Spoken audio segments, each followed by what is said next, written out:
This week on Vaticano, Archbishop Arthur Roche speaks about new Vatican instructions on the bread and wine used for the celebration of the Eucharist. Discover more details of the papal trip to Chile next January. And stay with us to learn about the 21 Coptic Christians martyred in 2015 in Libya. For this and more, Vaticano starts now.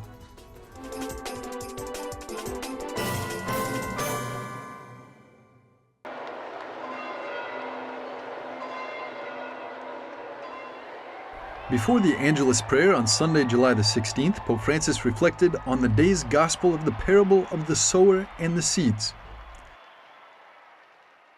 Cari fratelli e sorelle, Dear brothers and sisters, Jesus invites us today to look within ourselves, to be grateful for our good soil and to work on the soil that is not yet good.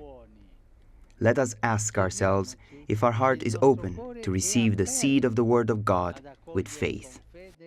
il seme della parola di Dio. In this parable, Jesus is the sower. He throws the seeds to the soil, and the soil is our heart. It can be good ground that produces fruits, or it can be tough and barren. Perciò la parabola Therefore, the parable concerns us especially. In fact, it speaks more of the soil than of the sower. Jesus effects, so to speak, a spiritual X-ray of our heart, and our heart is the soil on which the seed of His Word falls. che è il terreno sul quale cade il seme della parola. The Holy Father said that Jesus used the parables and the simple language to explain the mystery of the kingdom of God, that they can be easily understood by everyone.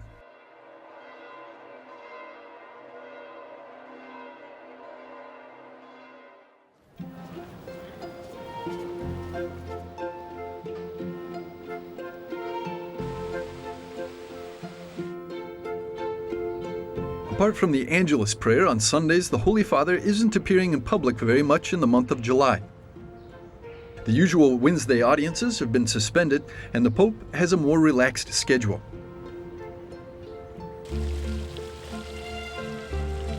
In the past, for the summer period, pontiffs would usually travel to the papal residence in Castel Gandolfo, outside of Rome. Pope Francis has decided instead to spend his time in his usual dwelling in the Vatican. Offices of the Holy See remain open, and not all the Roman Curia has gone on their summer vacations yet. So before they do, we've caught up with some of them about their recent activities and news.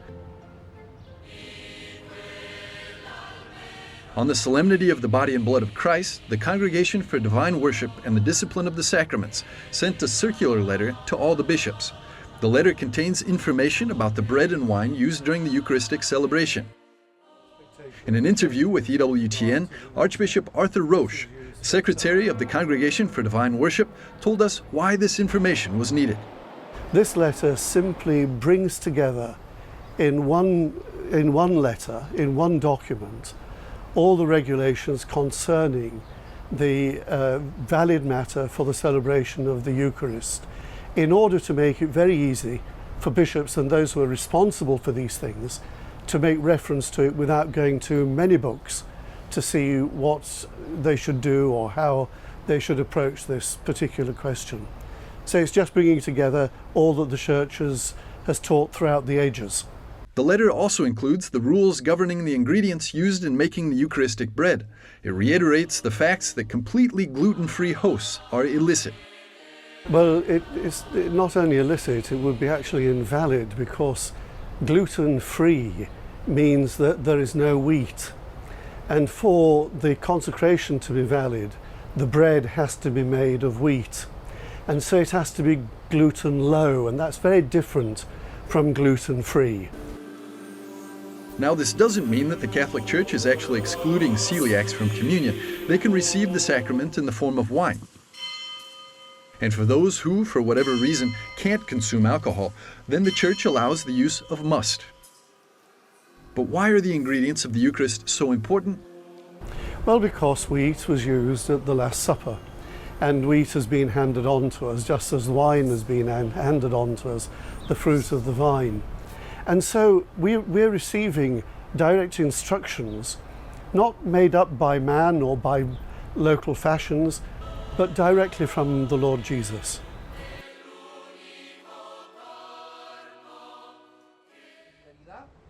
Father Felipe Herrera, communications manager for the papal trip to Chile, was in Rome this past week to discuss the details of the Pope's upcoming journey. He will visit 3 different cities. The main city, the capital, is Santiago. Then he will visit the south of Chile, Temuco, which is a very beautiful area where there live a lot of people, the Mapuche people, which are our ancestors of Chile, and still there are some conflicts with them because of the land that they have not received and that they deserve. And there are have been some terrorist attacks of some very tiny small groups of these Mapuche people, but they are really good persons. So I think the Pope will bring a pacifier message to that area. And the third city, it's on the north, it's called Iquique, and Iquique is the capital of the religious festivities in Chile. Chile is a predominantly Catholic country with about 66% of the population professing the Catholic faith. Pope Francis' travels next January will also include a stay in Peru. In the middle of June, the Holy See's Department for Promoting Integral Human Development held a conference on the global problem of corruption. We spoke with Father Giulio Maspero, professor of dogmatic theology, to understand why the Church must have its say in the discussions about corruption. Pope Francis has in mind that we have to protect the poor people, and is responsible of the people in the government to take care of them. So the idea is to bring the family culture to all over the world, and not just to think for yourself and take advantage in a very individualistic way. So these means are meant, I would say, to this study has as a goal a changing culture. The committee produced a draft of a joint text that will guide further work. Some of the participants have proposed to use excommunication as a tool in combating corruption. There is a common goal in excommunication, that is to change the culture, to stress that that act is very evil, that is producing bad things. So excommunication is a way to help people to understand that they cannot accept that fact. If the document is to be confirmed, then excommunication will apply to those Catholics who are involved in mafia-like activities and who have gravely abused of the commandment, "Thou shalt not steal." In a few moments, we'll bring you a report from the Holy See mission to the United Nations in Geneva.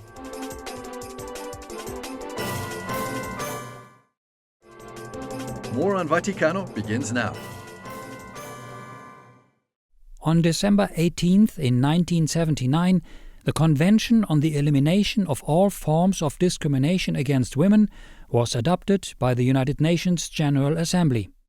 Nonetheless, discrimination against women comes today still in many shapes and happens in many places, such as the Internet. Online misogyny is a global gender rights tragedy, and it is imperative that it ends.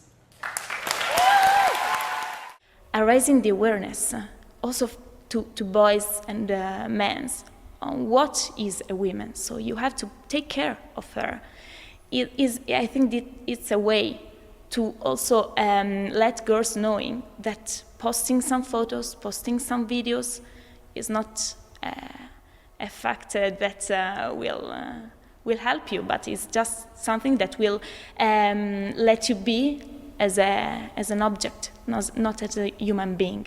This month, the committee of the convention, called CEDAW, holds their 67th session at the UN Geneva, reviewing the implementation of the treaty by those states who ratified it.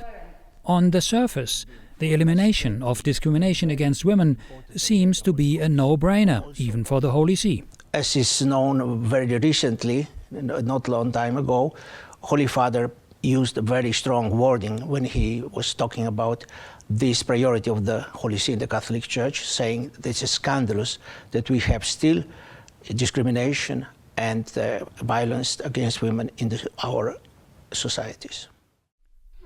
But the CEDAW is a most comprehensive document. By digging deeper into its treasure chest, we found a lot of provisions like these ones. Obviously, they do not reflect the convictions and teachings of the Church. Exactly. This is why Holy See never considered to sign this, and this is why so many states never ratified this. Why then does the Holy See participate in CEDAW, despite of the promotion of so many unacceptable provisions? Although the Catholic Church finds itself in a difficult situation in this framework that is promoted by the committee, the Catholic Church wants to show its vivid interest in the promotion of women in society, bettering the life of women, and also fighting against any sign of discrimination and violence. This is why we are here, and this is why we participate. The United States and Palau have signed but not ratified the treaty. Iran, Somalia, Sudan, Tonga and the Holy See are not signatories to CEDAW. Nevertheless, when it comes to the promotion of women and girls, the Holy See is on the forefront. We have almost 400,000 schools, 390,000 Catholic schools in the world. It's a big population. And we checked how is participation boys and girls, no? Because we never did that in the past. And the final result was very good, practically half and half, a little bit less girls, but if you consider that our schools are often in the environment which is somehow more open to the promotion of boys, it means we scored very well. So it means our priority is education. Giving more education means empowering women for the work in the society. The CEDAW committee is composed of 23 experts from various governments, and according to CEDAW, they are all individuals of high moral standing. To promote women in our society, the Holy See and other states are trying to inspire the Convention to not only take an ideological approach, but include religious views as well. Pope Francis said that women are the harmony that makes the world wonderful. And so I think that we have to find again this particular value of women, so you can strengthen their capacity in civil society, beginning from the family, as Pope Francis always said to us.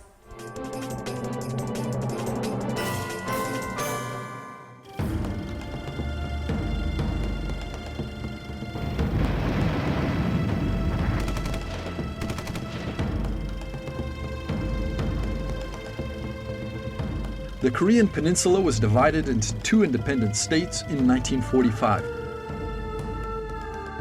Since then, North and South Korea have had two opposed political systems. The North is a socialist state following a communist-inspired political ideology, and the South is a presidential republic with a capitalist economy.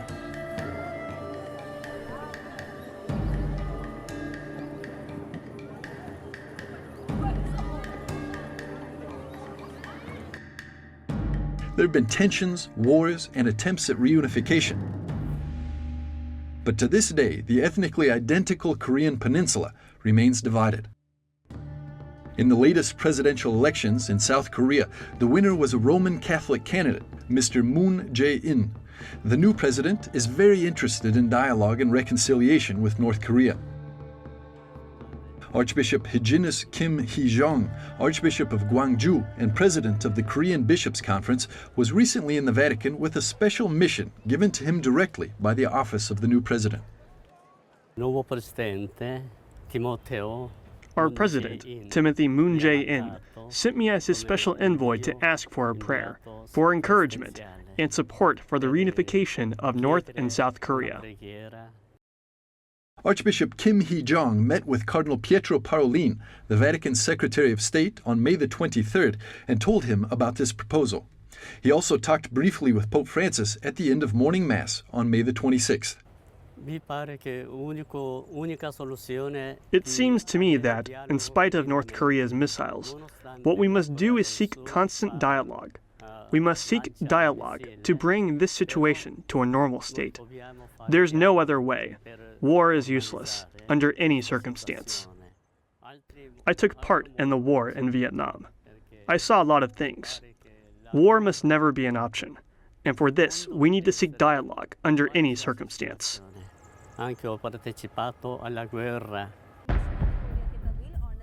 Since North Korea's first nuclear test in 2006, the UN Security Council has passed a number of resolutions to impose economic sanctions that are still in force today.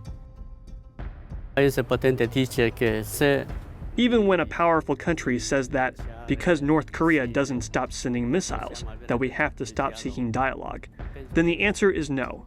We must always seek dialogue, even when that happens. The Archbishop sees the Vatican as a politically and ideologically neutral state that can be a mediator in the possible negotiations.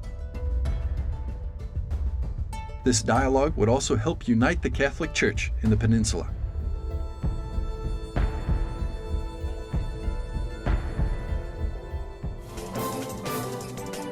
Thanks for watching. In a few moments, we'll be back with more on Vaticano.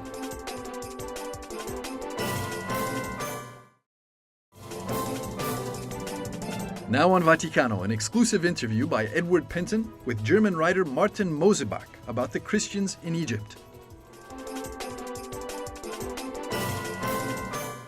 I wondered if you could tell us, first of all, about this new book you're writing on persecuted Christians. If you tell us a bit more about that. Yes.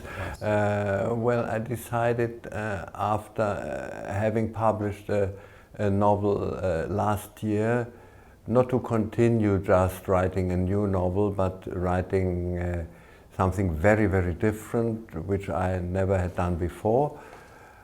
A reportage on the decapitated Copts in the year 2015 at the beach in Libya, near the town Sirte. They came from one village and some small hamlets around this village in Upper Egypt, near of El Minya. I went to this village, to this town. It is the metropole Samalut, and then from there to these villages to meet the families of the killed men. For these men, most of them were minor deacons, right, hymnists, and were involved in the liturgy. But they could sing it by heart, and they sang it together every day. They were a choir. In these villages, the church is the life of the people. Yes. Great witness, of course. Yes, of course, of course. And I think, was it right that one of them was not a Coptic Orthodox? No, yes, how right you are. One was a black man from West Africa. Right. And it is said that the murderers told him he could go, for he is not a Christian. Mm. And he insisted to be a Christian. Right.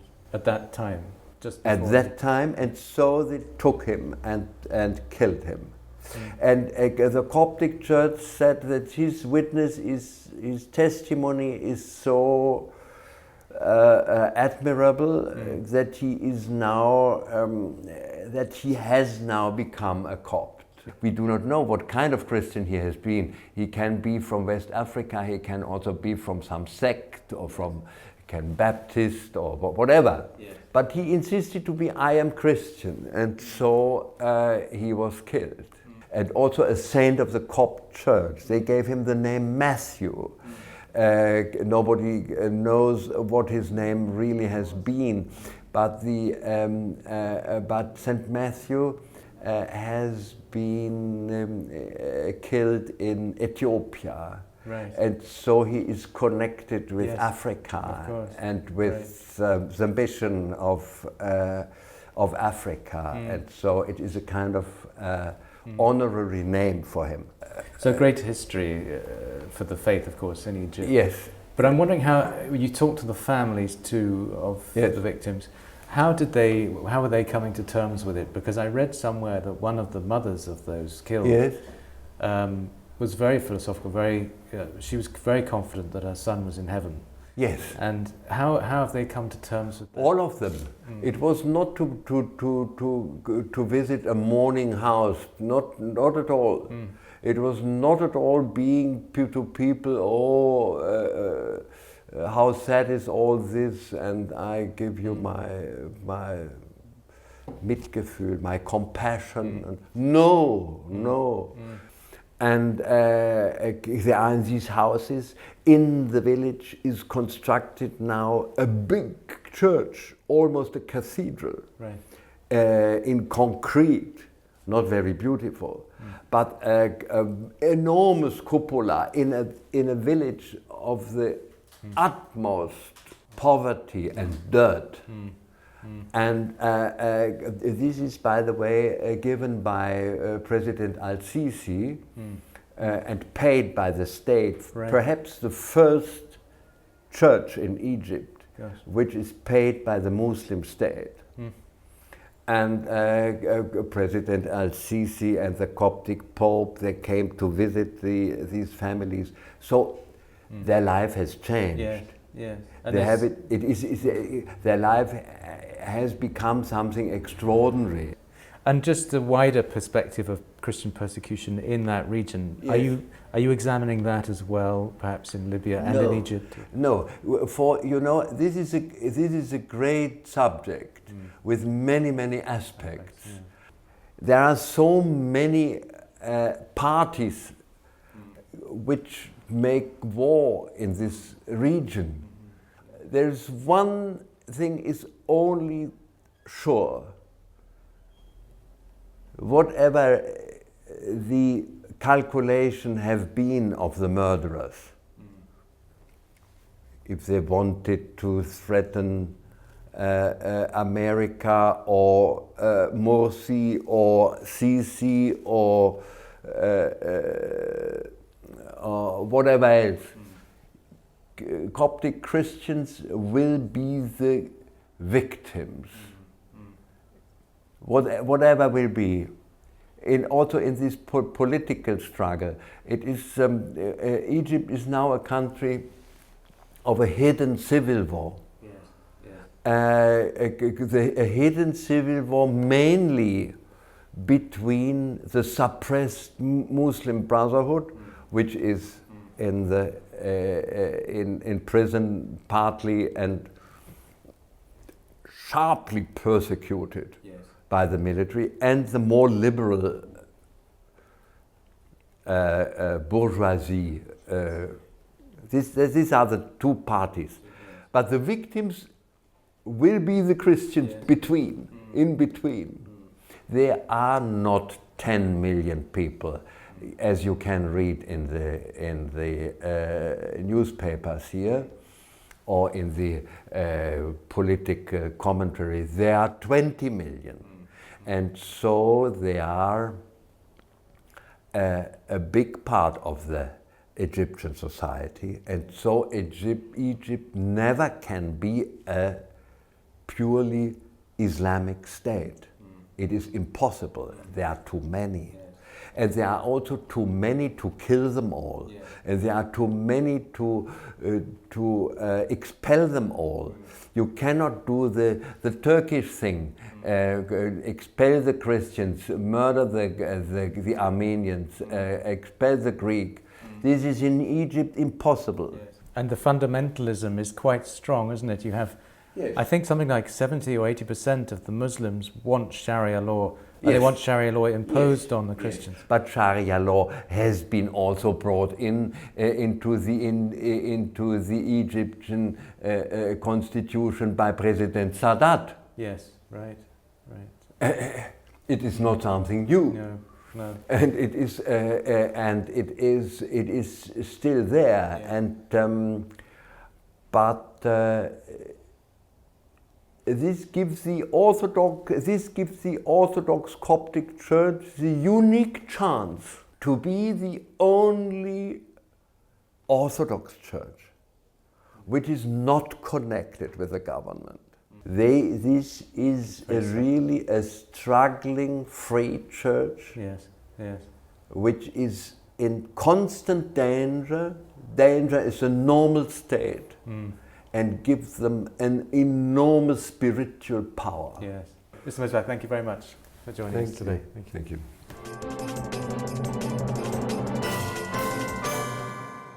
No olvidemos nunca que nuestra alegría es Jesucristo. In this July video prayer intention, the Holy Father reaches out to those who have lost joy. Porque cuando un cristiano se pone triste, quiere decir que se ha alejado de Jesús.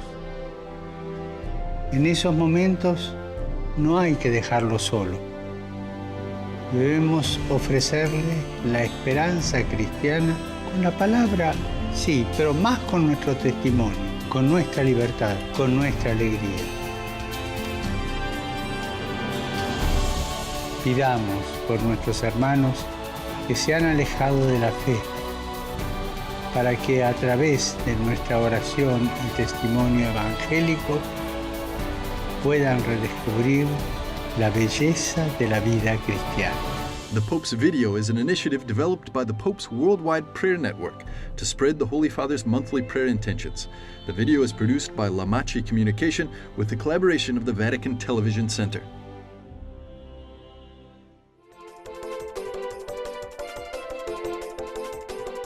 Join us next week on Vaticano. We'll introduce you to Father Najib Mikhail, an Iraqi priest that risked his life to rescue ancient manuscripts from ISIS destruction. Thanks for watching.